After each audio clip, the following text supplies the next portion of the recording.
Welcome to our channel. We are the Diet Family. Good morning! So ngayon naman ay magluluto po tayo ng or paano ba akong magluto kung meron akong gulay at meron akong karning baboy. So ginagawa ko po yan ng paraan dahil po yung pamilya ko po ay hindi po mahilig sa karni. So kung may karni man, dapat meron ding gulay. So ganyan, mahilig kami sa gulay. So, ginagawan ko po siya ng paraan. Dahil kapag puro karni, ay hindi po agad yan mauubos yung aming ulam. Dapat kinabukasan, nasabihin niya nila, lagyan ng gulay. Di ko alam bakit ganun. Siyempre, siguro iba-iba din yung pagpapalaki sa atin kung mahilig ba tayo sa karni. Dati kasi, sa amin is mahilig po ako, or hindi po kami laging nakakarni. Yung inuulam namin is gulay at isda lang po. Minsan lang po kami dati nakakarni. Pag ano lang, every Sunday or di kaya may mag-iihaw, may fiesta, may birthday o kasalan, mga ganun lang. Pero hindi po kami talaga yung laging may ulam na karne. Lagi lang sa amin dati, yung naalala ko is isda. Kasi malapit lang po kami sa dagat. So yan, ginawan ko po ng paraan. Panoorin niyo na lang po kung paano ko po siya niluto. Yan. So ito na nga, meron tayo ditong karning baboy at meron din tayo ditong gulay. So yan po yung recipe na meron tayo ngayon. At syempre, meron tayong sinotay na bawang, sibuyas at sili para medyo maanghang din po. Ayan, medyo brown na kaya nilagay ko na po yung karni po natin para maging malambot po siya. So para din po ay gisahin.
Mahilig ng ganitong gulay. Yan.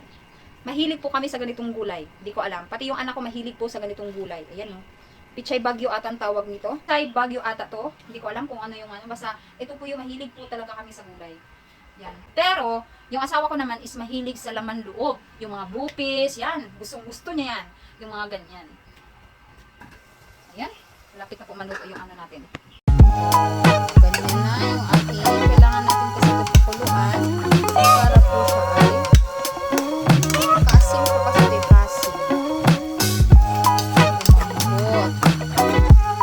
So, dadagdagan natin yan ng sabaw.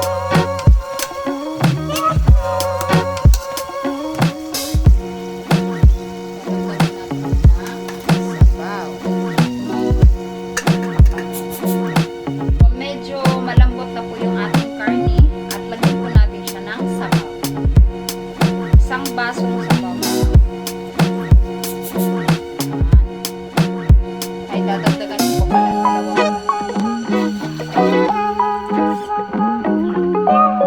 Kasi mahilig din sa sabaw yung anak ko.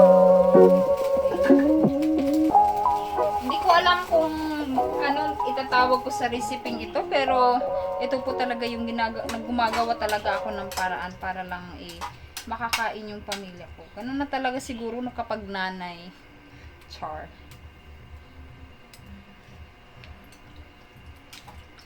Or dati alam nyo ba, hindi ako mahilig magluto. Hindi mahilig, hindi rin pala ako marunong magluto. So, yung niluluto ko lang dati is sinabawang isda kasi yun lang naman lagi yung ulam namin. Pero yung sabi na ng mga ibang putahe, ay hindi. Hindi ko alam, natuto na lang din ako. Depende kasi yun sa'yo eh. Hindi yun sa may magtuturo sa'yo, paano. Pero, kapag ay gustong gusto mo talaga yung isang bagay, matutunan mo yan. Can't you see, brother Louie, Louie, Louie?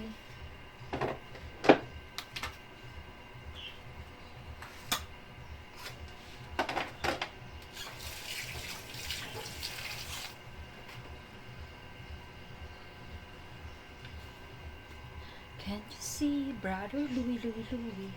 So, ayan, pakuluan muna natin ng mga 10 minutes siguro. Kailangan kasi natin palambutin yung karne. Ayan. So, babalikan ko po kayo. Papakita po natin yan. Yan na po yung labas namin. Mainit na po. Ayan. So, may mga sinampay pa ako. So, dito po yung labas namin. Siyempre, meron akong flowers dito sa harap. Beautiful.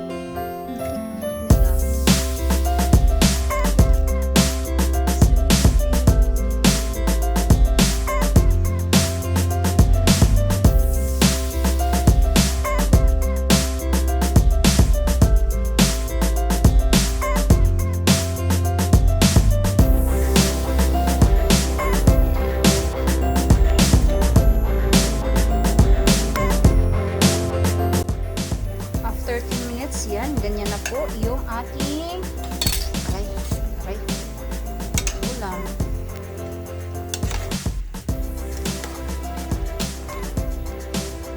Diba? Ganyan na siya. Hindi ko alam kung malambot ito, pero kasin kasi ito.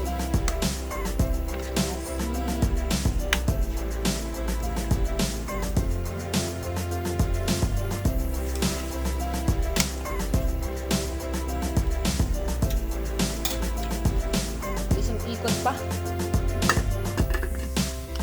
Yan, nilagay ko na po pala ang ating gulay. Yan.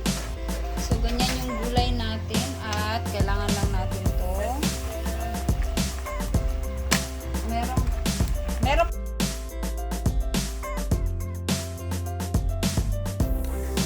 So, ayan na, tikiman time. Sobrang sarap po talaga. Ayan na. So, syempre, kailangan natin mag-share, no? Ibigay natin doon sa ating kapitbahay na walang iba kundi si Madam Ellen. So, ayan na po, guys. So, ayan na po, diba? Sobrang sarap. Ayan, so, ibibigay natin kay Madam. Mutik pa.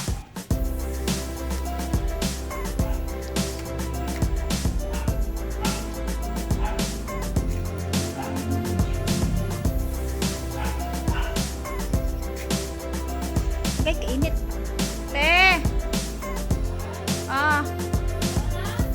Di pa, ate, oh. Ulam.